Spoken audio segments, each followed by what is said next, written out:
अस्सलाम वालेकुम की हाल सजनों ते मित्रों तो बेलियो मैं शर्मा भट्टी ते तुसी फिर शर्मा भट्टी ऑफिशियल। अच्छा सजनों तो मित्रों तो बेलियो अज गल करांगे असी बिलाल पाशा। बिलाल पाशा वो बंदा सी केड़ा गरीब गरीब माँ प्यो दे घर पैदा होया सी। बिलाल पाशा बिलाल पाशा बिलाल पाशा दा वाल साहब वो मजदूरी करते सी। मजदूरा मतलब मजदूरी करके अपने बेटे पाल रहा सी।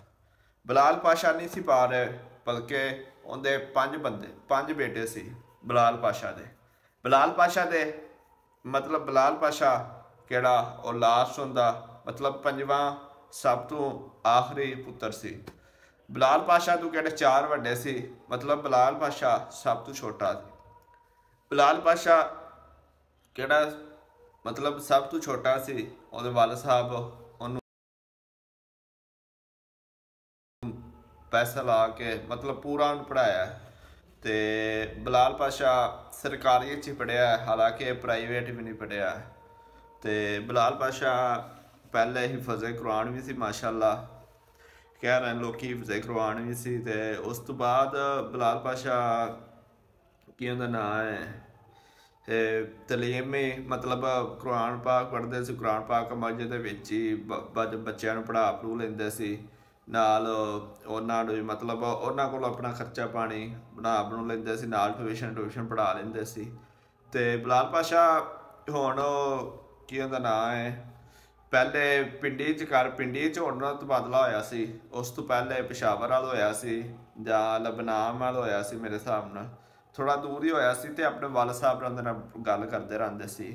ते अपने वाल साहब नूं फोन करके यही कहंदे सी वाल साहब तुसी मेरे नाल यारां वकन गल करया करो।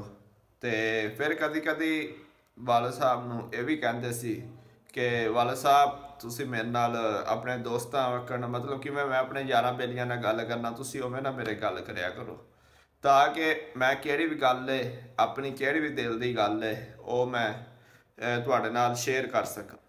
लेकिन बिलाल पाशा अपने वालिद नाल बेइंतहा मुहब्बत करते सी। ते नाले उन्हां दे नाल मतलब यारां बेलियां वाला वालदैन वाला सलूक करते सी। मतलब किवें भी है ना किवें असी करने यार बेली हो गया यार बेलियां आकन सलूक करने मतलब असी हुण अपने वालदैन दे नाल इन्नी गल शेयर नहीं करते अपनी जाति।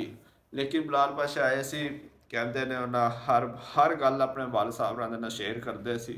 कदी उन्हें कोई अपने तो नहीं सी छुपाई।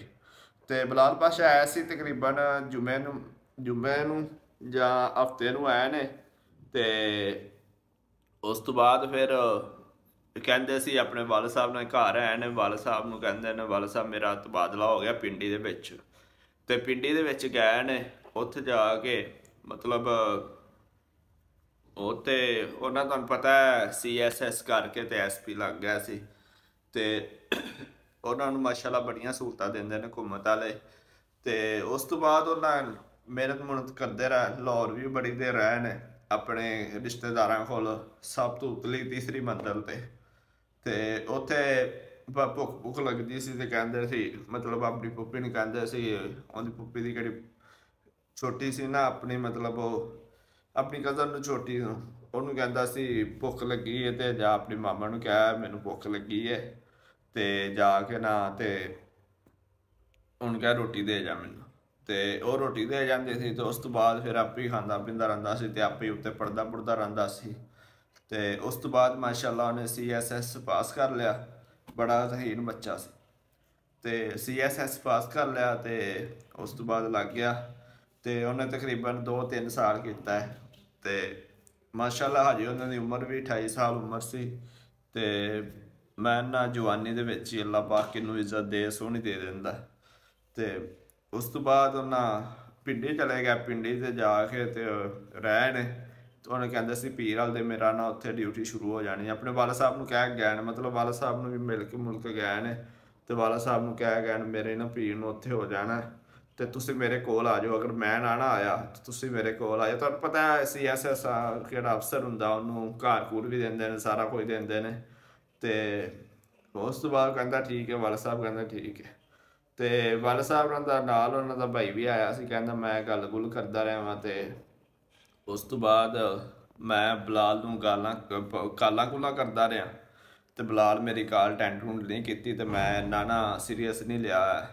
ਤੇ ਮੈਂ ਹੀ ਕਹਿੰਦਾ ਸੀ ਚਲੋ ਬਲਾਲ ਨੂੰ ਛੁੱਟੀ ਹੁੰਦੀ ਹੈ ਤੇ ਉਹ 3-4 ਵਜੇ ਉੱਠਦਾ, ਦਿਨੇ ਸੌਂ ਜਾਂਦਾ। ਤੇ ਕਹਿੰਦਾ ਮੈਂ ਹੀ ਸੋਚਿਆ 3 ਵਜੇ 4 ਵਜੇ ਤੱਕ ਉਹ ਸੁੱਤਾ ਹੋਏਗਾ, ਤੇ ਉਸ ਤੋਂ ਬਾਅਦ ਫਿਰ ਉੱਠੇਗਾ ਤਾਂ ਫਿਰ ਮੈਨੂੰ ਕਾਲ ਕਰੇਗਾ ਆਪਣੇ ਮੋਬਾਈਲਾਂ 'ਤੇ ਕਾਲਾਂ ਵੇਖ ਕੇ। ਮਤਲਬ ਕਹਿੰਦਾ ਕਾਲ ਜਾ ਰਹੀ ਸੀ ਤੇ ਮੋਬਾਈਲ ਬੰਦ ਨਹੀਂ ਸੀ ਹੋਇਆ। ਤੇ ਉਸ ਤੋਂ ਬਾਅਦ ਫਿਰ ਉਹ ਮੋਬਾਈਲ ਕਾਲਾਂ ਸਾਰੀਆਂ ਜਾਂਦੀਆਂ ਰਹੀਆਂ। ਤੇ ਉਸ ਤੋਂ ਬਾਅਦ ਫਿਰ ਉਹ ਕਹਿੰਦਾ ਮੈਂ ਉੱਥੇ ਚੌਂਕੀਦਾਰ ਸੀ ਗੜਾ ਉਹਦੇ ਬਾਹਰ, ਉਹਨੂੰ ਆਵਾਜ਼ ਦਿੱਤੀ, ਉਹਦਾ ਮੇਰੇ ਕੋਲ ਨੰਬਰ ਆਇਆ ਸੀ, ਉਹਨੂੰ ਮੈਂ ਕਾਲ ਕੀਤੀ ਹੈ। ਉਹਨੂੰ ਮੈਂ ਕਿਹਾ ਬਲਾਲ ਪਾਸ਼ਾ ਇੱਥੇ ਮੁੰਡਾ ਮੇਰਾ ਪੁੱਤਰ ਹੈ ਤੇ ਉਹਦੇ ਨਾਲ ਗੱਲ ਕਰੋ ਐਵੇਂ। ਕਹਿੰਦਾ ਮੈਂ ਉਹਨੂੰ ਫੋਨ ਕਰਨਾ, ਕਹਿੰਦਾ ਉਹ ਫੋਨ ਕੀਤਾ ਤੇ ਉਹ ਕਹਿੰਦਾ ਮੇਰਾ ਵੀ ਫੋਨ ਨਹੀਂ ਅਜੇ ਅਟੈਂਡ ਹੋ ਰਿਹਾ। ਉਸ ਤੋਂ ਬਾਅਦ ਫਿਰ ਬਲਾਲ ਪਾਸ਼ਾ ਦੇ ਵਾਲਾ ਸਾਹਿਬ ਨੇ ਕਿਸੇ ਏਸੀ ਨੂੰ ਕਾਲ ਕੀਤੀ ਹੈ, ਤੇ ਉਹਦਾ ਦੋਸਤ ਸੀ, ਉਹਦੇ ਨਾਲ ਹੀ ਰਹਿੰਦਾ ਸੀ, ਤੇ ਉਹਦੇ ਨਾਲ ਹੀ ਰਹਿ ਰਿਹਾ ਸੀ। ਤੇ ਬਲਾਲ ਪਾਸ਼ਾ ਨੇ ਫਿਰ ਉਹਦੇ ਦੋਸਤ ਸੀ ਕਿਹੜੇ, ਉਹਨੂੰ ਕਾਲ ਕੀਤੀ ਹੈ ਬਲਾਲ ਪਾਸ਼ਾ ਨੂੰ, ਤੇ ਉਹਨੇ ਕਿਹਾ ਕਾਲ ਟੈਂਟ ਨਹੀਂ ਮੇਰੀ ਵੀ ਕਰ ਰਿਹਾ। ਤੇ ਉਸ ਤੋਂ ਬਾਅਦ ਉਹ ਚਲਾ ਗਿਆ ਉਹਦੇ ਮਤਲਬ ਕਿੱਥੇ ਰਹਿ ਰਿਹਾ ਸੀ, ਉਹਦਾ ਯਾਰ ਹੀ ਸੀ ਨਾਲ, ਤੇ ਰਹਿ ਰਿਹਾ ਸੀ। ਉਹਨੇ ਜਾ ਕੇ ਦਰਵਾਜ਼ਾ ਭੰਨਿਆ, ਦਰਵਾਜ਼ਾ ਖੜਕਾਇਆ, ਮਤਲਬ ਕੋਈ ਆਵਾਜ਼ ਵੂਜ਼ ਨਹੀਂ, ਉਹਨੇ ਜਾ ਕੇ ਦਰਵਾਜ਼ਾ ਭੰਨ ਛੜਿਆ। ਦਰਵਾਜ਼ਾ ਭੰਨ ਕੇ ਵੇਖਿਆ ਤੇ ਅੱਗੇ ਬਲਾਲ ਪਾਸ਼ਾ ਭਈਆ ਦੀ ਜਾਨ ਦੇ ਗਿਆ ਸੀ ਅੱਲਾਹ ਪਾਕ ਨੂੰ, ਤੇ ਪਿਆਰੇ ਹੋ ਗਿਆ ਸੀ। ਤੇ ਹੁਣ ਤੇ ਕਹਿੰਦੇ ਨੇ ਬੜੀਆਂ ਗੱਲਾਂ ਨਿਕਲੀਆਂ ਨੇ, ਕਹਿੰਦੇ ਨੇ ਬਲਾਲ ਪਾਸ਼ਾ ਨੇ ਡਿਪਰੈਸ਼ਨ ਦੇ ਵਿੱਚ ਆ ਕੇ ਮਤਲਬ ਆਪਣੀ ਨੌਕਰੀ ਤੋਂ ਤੰਗ ਆ ਕੇ ਲੋਕਾਂ ਬੜਾ ਉਹਨੂੰ ਡਿਪਰੈਸ਼ਨ 'ਚ ਕੀਤਾ, ਇਹ ਕੀਤਾ ਉਹ ਕੀਤਾ।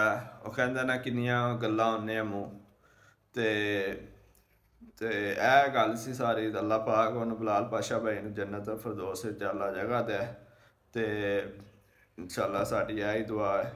ਤੇ ਅੱਲਾਹ ਪਾਕ ਉਹਦੀਆਂ ਆਸਾਨੀਆਂ ਪੈਦਾ ਕਰੇ। ਤੇ ਅੱਜ ਦਾ ਵਲੋਗ ਸਾਡਾ ਇੱਥੇ ਖਤਮ ਹੁੰਦਾ। ਸਾਡੇ ਚੈਨਲ ਨੂੰ ਸਬਸਕ੍ਰਾਈਬ ਕਰਿਆ ਕਰੋ, ਲਾਈਕ ਕਰਿਆ ਕਰੋ ਤੇ ਸ਼ੇਅਰ।